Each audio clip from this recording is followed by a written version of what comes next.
Your Excellency. Ya ni kimkimzi. Ya Your Excellency. Najua hupagwigwi. Pull up nigga, pull up. Ndio nakupigia ni kukuambia tafadhali tunaomba weka lockdown na hii Christmas. Allah. Unajua last year hatukwenda tulipeana excuse ya COVID na ulikuwa umeweka lockdown some places. Tukapeana excuse ya COVID ati kuna corona.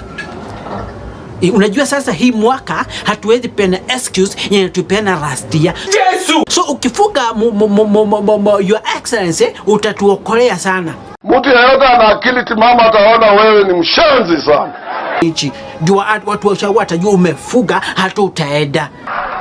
Pumbavu sana. Shida hata sio hiyo Your Excellency. Shida ni vile maisha imekuwa gumu. Pesa hakuna. Unaimaji kwenda ushago ufanye shopping ya 1000. Saizi mafuta lita moja hivi ni 300.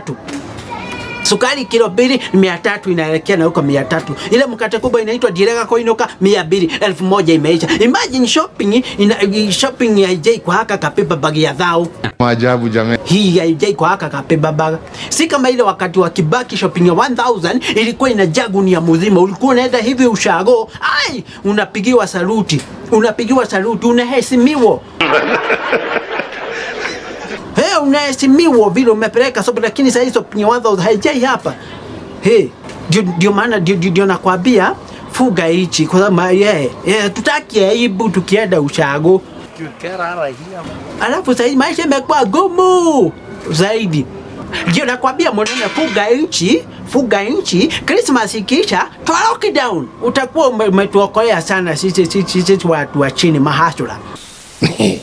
Shida hata isiyo hiyo. Unajua unafanya shopping ya 1000 kwenda ushago. Alafu ukitoka ushago unabeba mahindi gunia mzima. Allah. Walu gunia mzima. Allah. Unabeba vitu bigi boga. Unaweka karati ndani, unaweka cabbage, madhukuma wiki, dhoroko, hizo zote. Unaona ukienda ni kama utakuwa unapeleka watu ushago hasara. Kwa sababu kama shopping ni kama mfuko haka. Na zile vitu narudi nazo ni gunia 2. Sio na already unapeleka hasara. Wacha nipigie William na wacha nipigie Uncle William. Uncle William lazima atafanya kitu. Hello Uncle William. Tafadhali sio gena munene umbebeleze umwambie afuge ichaweke lockdown kwa sababu kwenda ushago saa hizi ni gumu, maisha ni baya. Hata fare unajua fare ni fare wanaweka juu double. Hatupangwingwi. Sasa haya akiniambia sasa hapa gwigwi sasa nitafanya aje?